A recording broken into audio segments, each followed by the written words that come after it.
¿Te has sentido en algunas ocasiones donde parece que vas a desmayar, que no tienes nada, que te sientes tan desesperado, como que las palabras no te llegan a tu cabecita, te sientes desanimado, desalentado y tú dices, no sé qué hacer y quieres correr e incluso alejarte de Dios?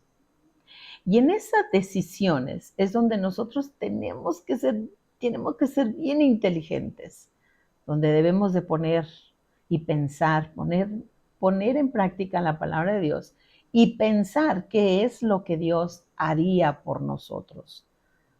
¿Qué hicieron los hombres de Dios en los tiempos difíciles?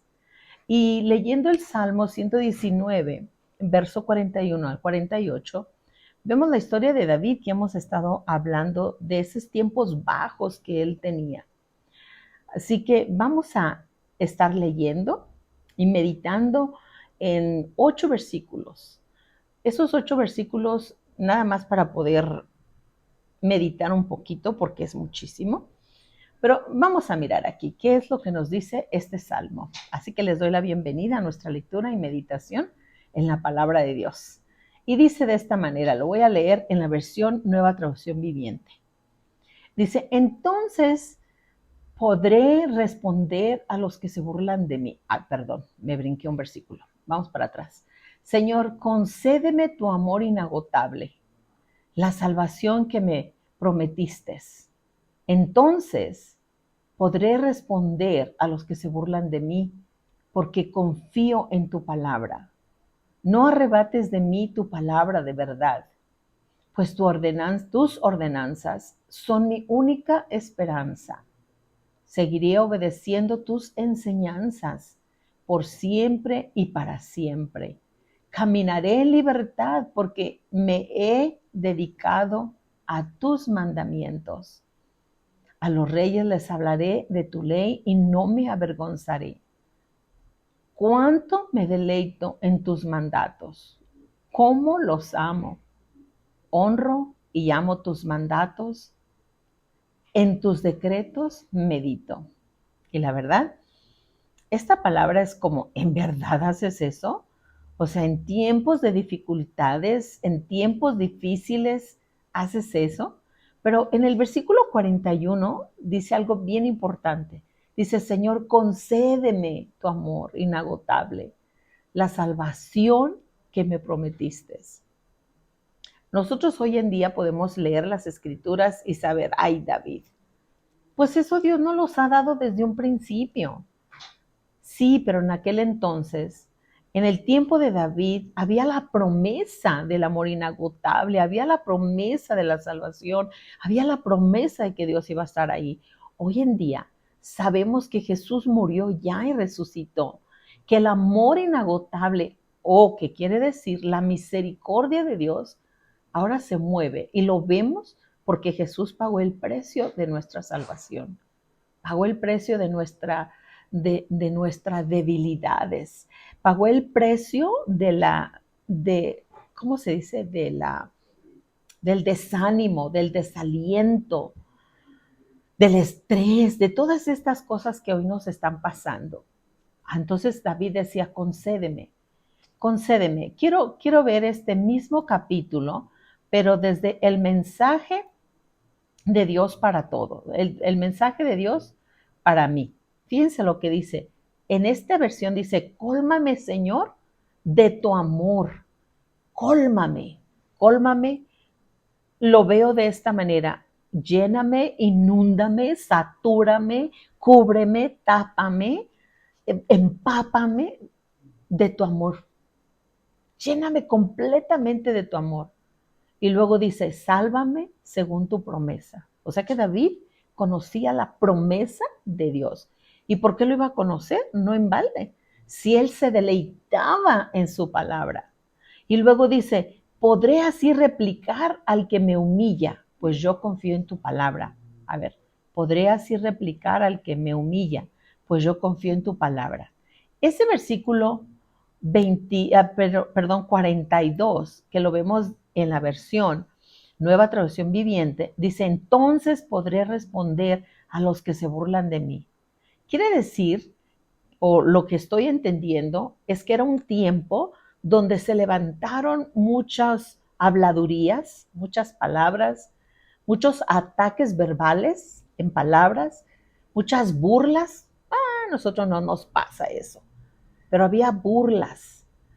Y decía él, si me colmas de tu amor, si me saturas, si me siento tan saturado, tan lleno de tu amor, yo confiadamente puedo responder y porque confío en tu palabra, porque confío en tu palabra.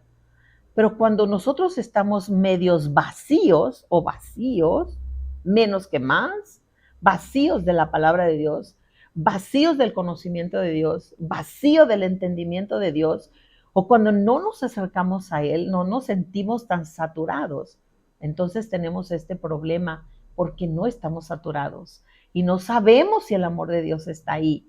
Pero cuando sabemos, dice, entonces yo podré responder a los que se burlan de mí. Y Él le pide, no arrebates de mí tu palabra de verdad, no la quites. O sea, que siempre haya una palabra de sabiduría en su boca para saber hablar. Y entonces dice, pues tú ordenas, tu ordenanza son mi única esperanza. O sea, tu palabra, tus mandatos, tus estatutos es la esperanza que yo tengo. Es la espada de dos filos que penetra hasta partir el alma, el tuétano y discierne pensamientos e intenciones del hombre. La palabra de Dios es la que nos sana y nos libera. Pero la puse de esta manera. Quiero que veamos ahí. David hacía una petición, hacía peticiones, fíjese. Una de las peticiones que decía es, concédeme tu amor inagotable. Lo vemos en el primer versículo, ¿no? El 41 que leímos hoy. Concédeme. Esto es una petición. Concédeme tu amor inagotable y la salvación. Libérame, la libertad. Esta es una petición. La otra petición que veo aquí es no me arrebates tu palabra de verdad, no la quites de mi boca. Estas peticiones lo llevaron a otras cosas, lo habilitaban para hacer algo. Lo habilitaron dice así en el verso 42, podré responder a los que se burlan de mí. Le dio la capacidad y la habilidad para poder responder conforme a la palabra de Dios. Y la otra en el verso 45 dice, caminaré en libertad. O sea, el hecho de la petición, concédeme tu amor, lo llevaba también a caminar en la libertad de Dios. Lo habilitó para hablar de sus leyes en el verso 46. Entonces, en la petición que estaba haciendo, también causó un efecto en su vida. El efecto que le causó es tener confianza en el verso 42, que dice, porque confío en tu palabra. Había confianza. La otra parte es había esperanza en el verso 43. Dice, pues tus ordenanzas son mi única esperanza. El efecto de la petición que se había hecho y de lo que había habilitado en él lo llevó a tener esperanza. Y otra cosa que lo llevó a tener es quitar la vergüenza. No me avergonzaré en el verso 46, donde dice a los reyes les hablaré de tu ley y no me avergonzaré. En otras palabras, voy a testificar, voy a hablar de la grandeza y del amor de Dios. Y la otra cosa que hacía era deleitarse, un efecto que le causaba un deleite o un placer. En el verso 47 nos dice, cuánto me deleito en tus mandatos. Causó, habilitó, le dio un efecto de delicia y también de honra y de amor por los mandatos de Dios. Pero también pasó algo. David tomó una decisión, la decisión de obedecer la palabra de Dios. Le causó el caminar en la libertad, porque también eso es una decisión. Otra cosa que decidió David es dedicación. Dedicarle a Dios tiempo, caminaré, porque me he dedicado a tus mandatos. Entonces, había dedicación. La petición lo llevó a habilitarlo, tuvo efecto y causó una decisión. Tú, ¿qué vas a hacer? ¿Cómo vas a reaccionar? ¿Mm?